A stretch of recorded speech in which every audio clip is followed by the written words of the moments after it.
యొక్క దేశం తీసుకునే భక్తులకు ఇతను కలిగించుకోవడం ఇవ్వాలండి. ఎదురు రావచ్చు, కూర్చోవచ్చండి, లైవ్ లో రావాలని కోరుతున్నామండి.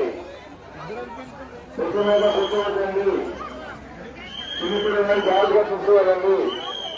పరుగులు గమనించాలి.